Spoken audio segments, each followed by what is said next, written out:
Hello, chitlins. So it's finally here in North Carolina. It's not 9,000 degrees outside, and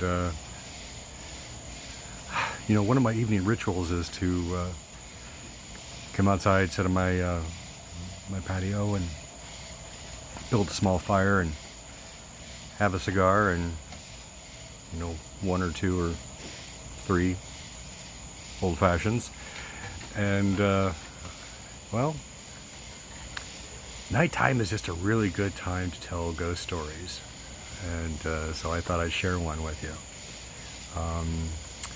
This ghost story I'm going to tell you was about the very first time I saw a full body apparition. Take that back, second time. First time I was 9 years old and I saw my grandfather, who had recently passed away. He appeared to me in a dream. In my dream I woke up and he was sitting at the foot of my bed and told me how much happier he was now that he was over on the other side, because he wasn't stuck in his body, which had failed him. He was in his mid-70s. I think he was 76. But he was like 6 foot, 6'1", which for the 40s that would have been pretty tall. But the esophageal cancer had spread down his GI tract, and he ended up being about 85, 90 pounds, and he passed away. I didn't see that person. I saw a more hardy and hale grandpa. But so yeah, that was 9 years old. But fast forward in time. I am in my, I think I was about 23 at the time, and I was working at a mansion that was on Marian, well, it was Marian College then, but Marian University in Indianapolis. And part of that property was had two mansions. It had Stokley Mansion and Allison Mansion, both of them extremely haunted, at least for me. But so Stokley Mansion was a Italianate type structure. Took about 4 years to build. I think it was from 1918 to 1921, 22, somewhere in there. But beautiful, absolutely beautiful construction. And it was a house that a millionaire in the 20s would have lived in. It was actually being used as the music building when I was in school there. I was a music major, and I was also a docent, which is someone who gives tours of the mansion. And I was also the maintenance guy, so I had access after hours to the building. So it's like January, February, not really sure. I was preparing for a recital, and I'm by myself. It's probably 9 o'clock at night, and there's snow on the ground. There's single paned windows, so it's really humid on the inside of the building, which it had to be because of all the woodwork. It had a lot of condensation on the windows, and so I just noticed the condensation on the window as I was, taking off my coat and hoodie and jacket and everything else. But I was getting ready for a recital, and so I'm singing in a bunch of languages and a bunch of bass baritone literature and going back and forth, and I got to one song that just felt like it needed to have more work. So it was a song in German from Schubert, Aufenthalt, if you want to get down to it. Rauschender Strom, brausender Wolle. You get the idea. Anyway, so I'm singing this song, and I'm playing with, some of the dynamics, and playing with some of the things to kind of give it more oomph, so to speak. And as I'm rehearsing, just keeps getting warmer and warmer. And so, you know, the jacket comes off and I'm singing more, and then the sweater comes off. And finally I'm down into sweats and a t-shirt. And it's still god awful hot in that room. So I go over to the thermostat that's in the room. It says 82 degrees. I'm like, damn, that's really hot for wintertime.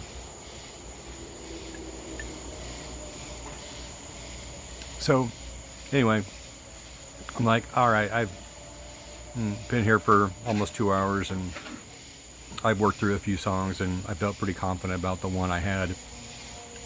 So pack up my stuff and put on all my clothes, and that sounds bad.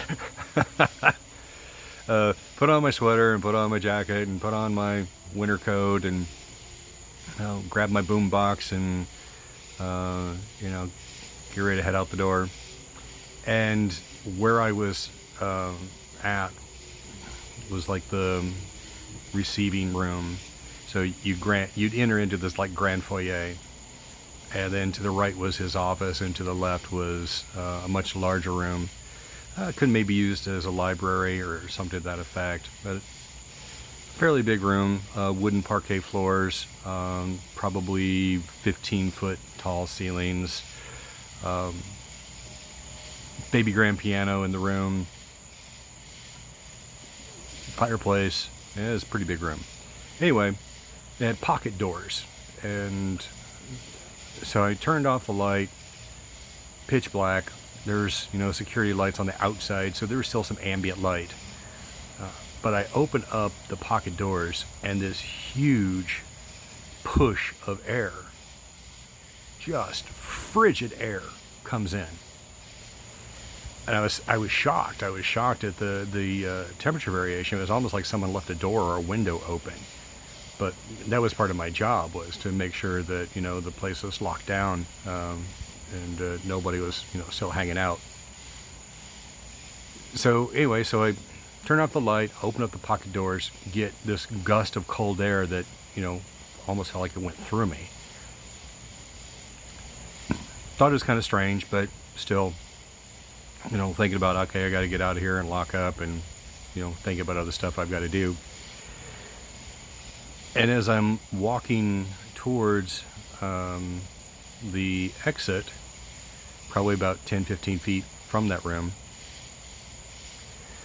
I see lights coming from the outside, and I'm like, it's awfully weird for lights to be here this late at night. And it was a car outside, and sometimes people turn into the campus and to turn around or something like that, and there's like a horseshoe driveway up front.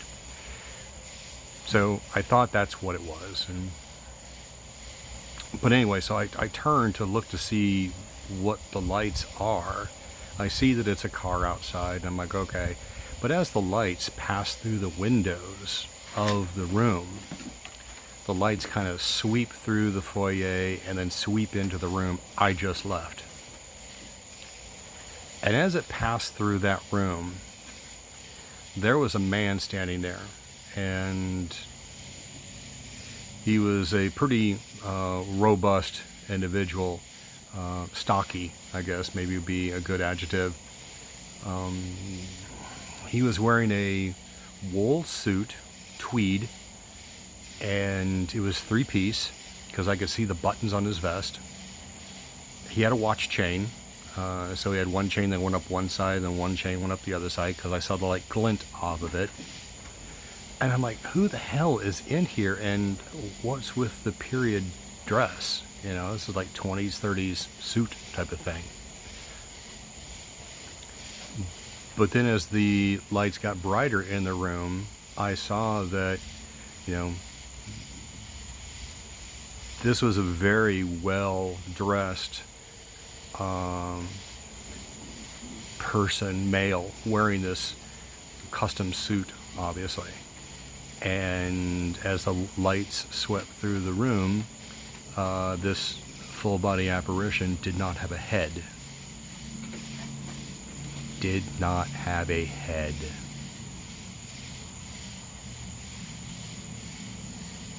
Should have been wearing brown underwear that day. So I ended up hauling ass out of there, obviously. And the next day I talked to my music professor who does, well, she was my voice coach. And I told her what happened, and she's like, ah, you met Mr. Stokley, I say. So matter of fact, I mean, she didn't even take her head up from her desk. She was, looking at something or working on something, but it was just common for her. I'm like, what the hell are you talking about? And so, I mean, she's had an office in this building for, several years. So obviously she's got a deeper knowledge and understanding of who and what.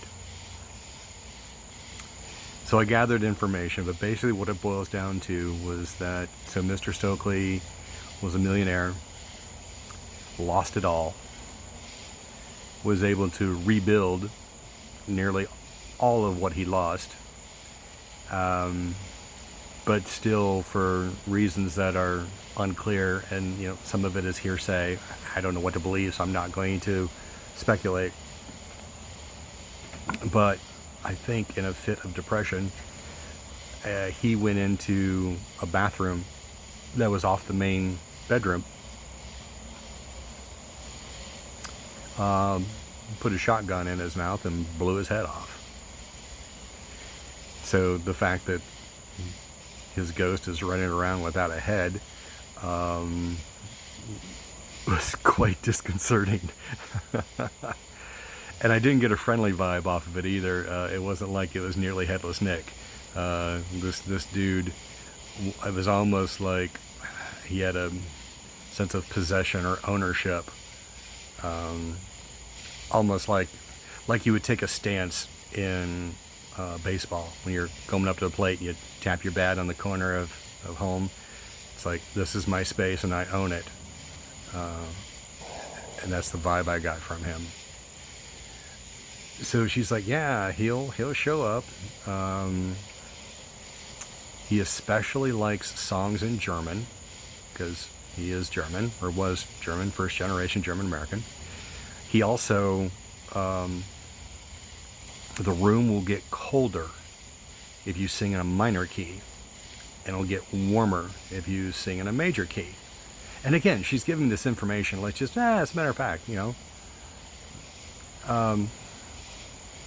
But yeah, so I stood in that room and was singing. Again, I'm in there by myself, no one else, so he shouldn't have been there. So that's why I had to okay, maybe this is a ghost. And at the time, I didn't believe in ghosts. I thought it was all bullshit. I thought it was crap. I thought it was people imagining or telling stories or whatever. And you're on a college campus anyway, so everyone's got a story, and everyone, it's like what's the Irish saying? Don't let the truth get in the way of a good story. So okay, this must be just, BS. But then when I had my experience, I'm like, okay, maybe this is real. So of course I had to test it out. But yeah, so I talked to more people on campus, and I deliberately stayed away from the students until I talked to the adults that worked there, and a couple security guards who had been there for several years. They were kind of begrudgingly coming out with bits and pieces of it. But I got to the point where I would come over between midnight and 2 o'clock in the morning when they've got nothing to do. And, I come by with, some donuts or some pizza or whatever, and camp out and, just shoot the breeze with them. And, they see shit all day long. And so they're telling me stories and things that they've seen and done, both mostly people and professors doing things they shouldn't be doing. But yeah, eventually we got on the subject of ghosts, and man, it's a very target-rich environment for ghost hunting. Let's just put it that way. But yeah, so this guy, I think he's passed on now. But anyway, one of the security guards there told me that he's had problems with the Stokley Mansion before, and he's a big guy. He was probably 6'3", 300. But yeah, he was in there one time and got shoved around by something that wasn't there. And he was convinced that kids were playing pranks on him. So he called the Indianapolis Police Department, or the IPD, and they showed up with a canine unit. And so this guy comes in with his canine unit, the security guard, he goes to the other side of the building, so there's only 2 points to exit the building. And so the canine's working one side, and the other one is, the college security guard is standing by the other exit, so no one can get out. And so this dog starts working, and he says you could hear, the German Shepherd's toenails clicking on the wood parquet floor. Tick, tick, tick, tick, tick, tick, tick, tick. And he's running around, checking all the rooms and whatever. And, the handler's like, seek, seek, seek. And so he's running around, whatever. First floor cleared. And so he goes up to the second floor. And again, goes up the stairs, no problems. Starts looking in different rooms, no problems. Works the second floor, nothing there. Comes around to the staircase that leads up to the third floor. Dog goes up 2 steps, stands there on alert, and doesn't move. Doesn't bark, just stands there. So the IPD officer comes up behind him, orders him up.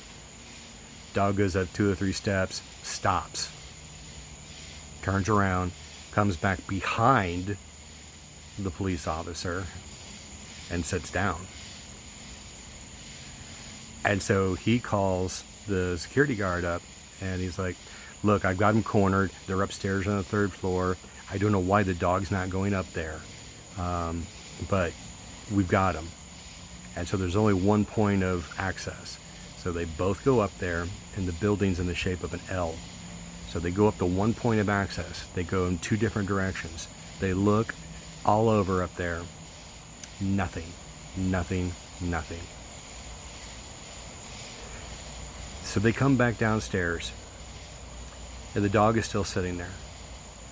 He orders the dog to go up the stairs again, because, maybe they missed something, because there was storage and some other things up there, so it wasn't empty, so that, maybe he's hiding up there somewhere or something. Again, the dog goes up 2 or 3 steps, stops, and just stands there. The guy orders the dog up the stairs again.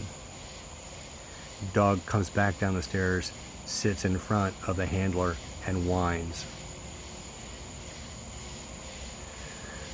The IPD officer said he's never done that before. He's never not followed an order, and he's never turned around and sat at my foot and whined. I don't know what's up there, but I'm not going up there again. So the canine officer, the dog, security officer, they stand there at the foot of the stairs, and they're debating about, do they go up there again? Do they call in another security guard? And while they're having this discussion, the door at the top of the staircase slams shut with a powerful boom. They both look at each other. The canine officer's like, fuck this. Yeah, I'm out. He's like, I'm out of here. So I went back and sang a couple of German songs in a major key. I didn't feel the room get warm, but I got cold chills. And I would come to find out later in life that as I did more paranormal research, that when ghosts were around, I would get this cold chill. And it's a very particular type cold chill. And not only is it like goosebumps, but I get the feeling inside of like, Have you ever like leaned back in a chair on 2 legs, and you're just kind of like, rocking slowly back and forth, and all of a sudden you go back a little too far, and you like have that sensation in your chest? So I get cold chills, and I get that sensation in my chest that something's about to happen. So I have that sensation. And so I get brazen and a little bit perturbed. And I'm like, dude, I don't understand why you're giving me any shit. I mean, I mop the floors, I clean the windows, I dump the trash. I'm taking care of this place. And if anything, you should be thankful that I'm doing this. And so for you treating me this way, I think it's pretty shitty. And frankly, I think you're a coward.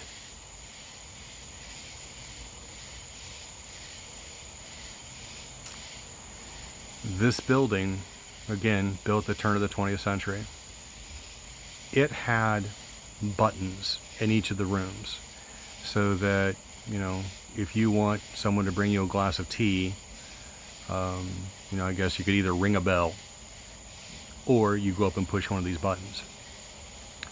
What would happen in the kitchen is that a bell would ring, and they had these like little metal arrows like you'd see on a grandfather clock or something, but they had the room names. And so if you were back in the servants area, you'd see the bell ring and you see the arrow kick, and it would say, you know, what room, you know, your services were required.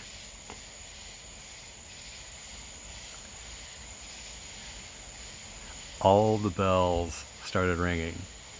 The front doorbell, the bell in the servants area, and then there was another one that was like in the hallway.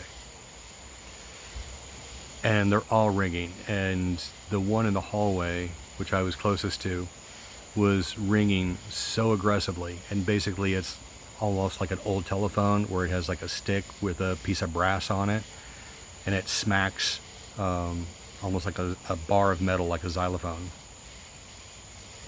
But it was smacking that thing so hard that over the years, people, I guess, had painted over it, and the paint was like breaking free of the metal bar, because I was seeing little pieces of it fall off. And I was like, who in the hell is doing this? So I go trucking into the back in the servants area. All the arrows have kicked. Like, wow, okay, there's no way every single room went off. So then I went back to the front where the main doorbell was for the front. Same thing. It was ringing, and it was like someone was like steadily, you know, poking that button.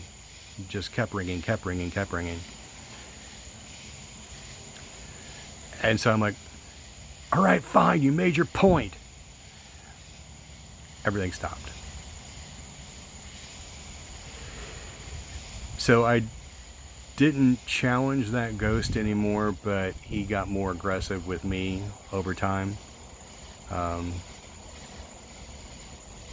tell more stories later, but so two things happened. I cleaned up that mess and reset all the arrows because I didn't want someone to think I was goofing around and, you know, screwing with antiques. So I reset it, made it look like, you know, it was before all that stuff. And the maybe next day or two, I went by the maintenance office to pick up my paycheck. So I'm sitting there and I'm telling the boss, you know, his primary concern was, are the nuns happy? Are they happy with your work? I'm not going to get any calls from them, am I? No, Ron, you're not going to get any calls from them. I'm taking care of business. I'm keeping them happy. I said, but something really weird happened over there. And he's like, yeah. I said, all the doorbells started ringing. He's like, come again? And I said, seriously, I said, I was in there, you know, challenging whatever was in there, and the doorbell in the hallway went off, the front doorbell went off, the doorbell or the bell in the servants area went off, all the arrows kicked. I said it was like a short in the system or something. He's kind of leaned back in his chair and just, it's very interesting. I said, well, what's so interesting about that? He says, you sure the one in the hallway went off?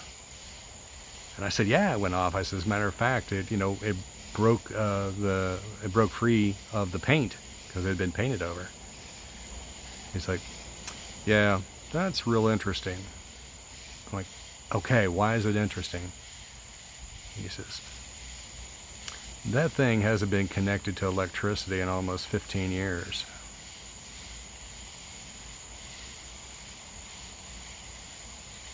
Okay. So again, I'm thinking old building, maybe there's a short, maybe there's some wiring that he didn't see or something, or maybe someone wired it back up again, and again, it's kind of screwing me, or whatever.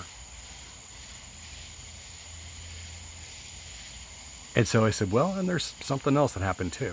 He's like, okay. I said, so a couple of months back, I was in there rehearsing for a recital. And, told the story of, singing and getting progressively warmer and condensation building up on the glass and getting so warm in there that, I was down to a t-shirt. It was 82 degrees. And that's where he stopped me. He goes, how'd you know it was 82? So I walked over to the thermostat that's on, on the wall. And it's, a thermostat probably from the 50s. Brass and ornate and, carving, like an Art Deco carving around it. It wasn't Honeywell, or Radio Shack or whatever. But he said, 82, that's interesting. I'm like, okay, you've got that same look on your face of that's interesting. So tell me, what was so interesting? He said, well, that boiler, it's been brought up to code a couple of times. He says, but that boiler still has some pieces that are parts that are hard to come by. Because, it's 60s and 70s. That boiler has been red tagged, or was red tagged during that month. Like, what? And for those of you who don't know, whenever a mechanical system goes down and it's hazardous to use, what they'll do is they'll shut it down and then they'll put a lock on it and they'll put a red tag on that lock. Basically let other people know that you can't use this. It's hazardous to use. So I was in the mansion rehearsing for a recital in a building that was not supposed to have any heat because the boiler was out of commission. It was red tagged. And yet in that room, it got up to 82 degrees. And it was a big room. I mean, it would fit a baby grand piano and seating for about 60 people. So it's not a small space. So that's when I realized that there's something more going on that I can understand with my concrete thinking. And I basically had two choices. I either had to change the way I perceived reality and how I thought things worked, or I had to consider that I was going mad.